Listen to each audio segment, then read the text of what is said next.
Hi, my name is Jerry. You're watching the Excess Builder 1 channel. Today I want to give you a little tour of my 1960 Glasspar Seafair Sunliner. I'll show you some pictures of what it looked like when I got it in 2013.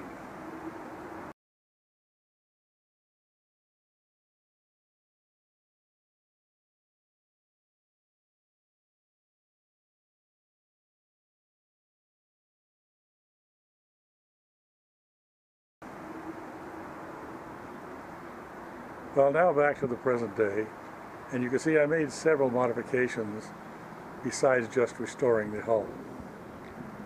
Probably the first thing you'll notice is that I have built in dual consoles here and moved the steering from up in the dash there and put it back here in the middle of the boat.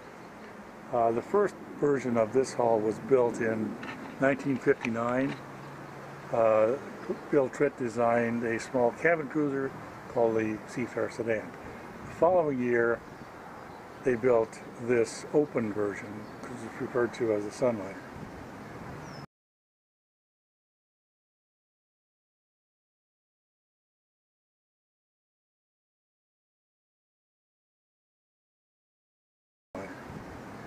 So I found that seating up here at the front of the boat was a little cramped, and I like to stand up when I drive. So I moved it back here, and I created two consoles to allow that to happen.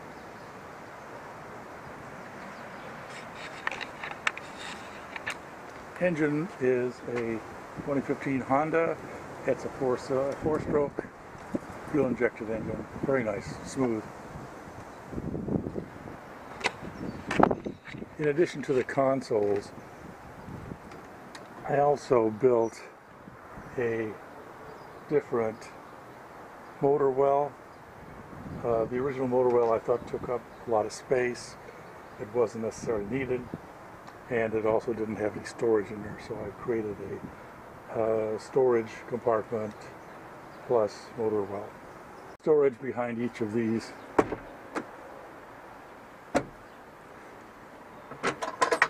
In here, I have a bilge sump and the fuel selector here.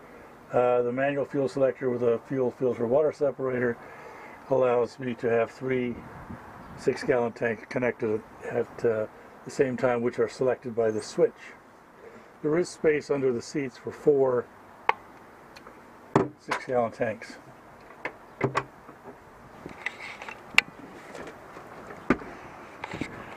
The helm seating is these Todd chairs. They are on pedestal seats with standing bases. Consoles themselves are pretty straightforward. I just have a trim, voltmeter, tachometer. I have a depth finder and a variety of switches. My trim tab are down here, controls, compass. I do have a Garmin navigator, which also gives me a GPS speed indication. On the port side,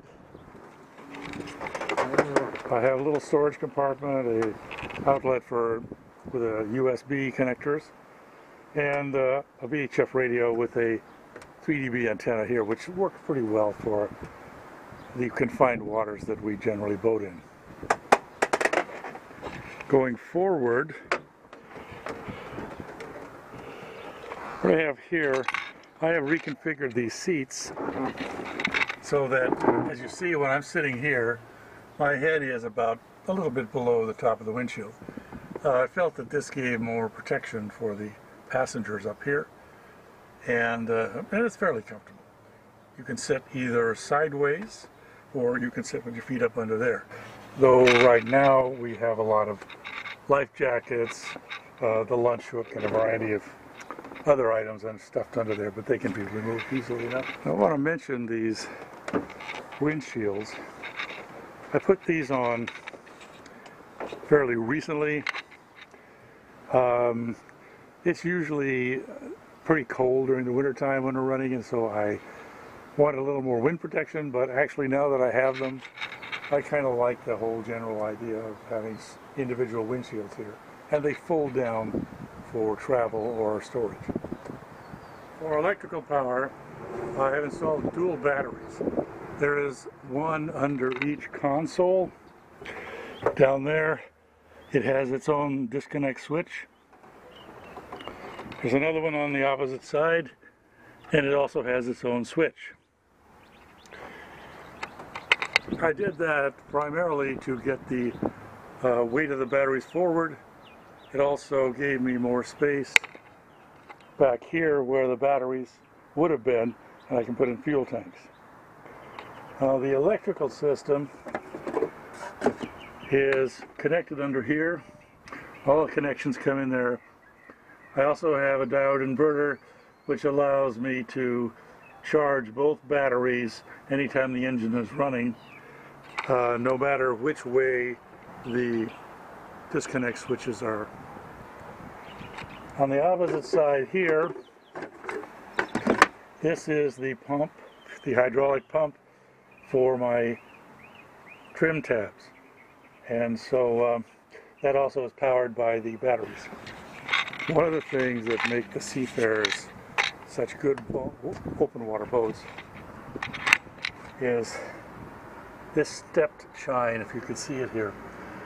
There's a step here that goes all the way back. The hull is a fairly deep V hull, and with that step chine it provides a very comfortable ride in small chop.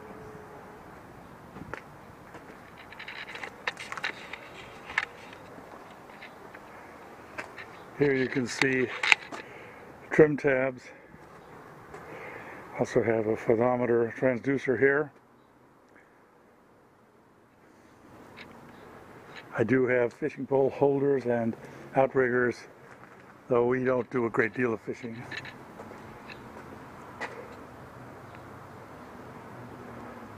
I'm a member of the Golden State Classics Boating Club.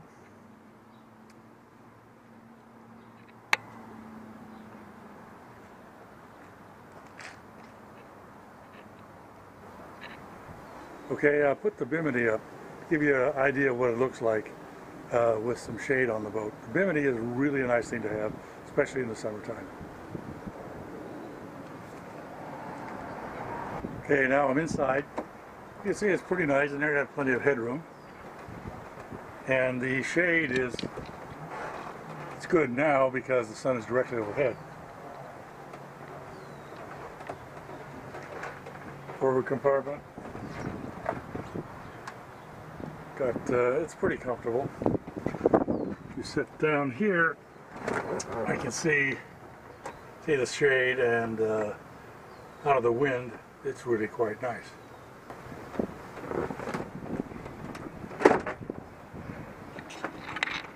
From the driver's position, I've got pretty good shade here, and it's good visibility too. Well, that's the tour of my Sunliner. I hope you enjoyed it. So let's all go boating.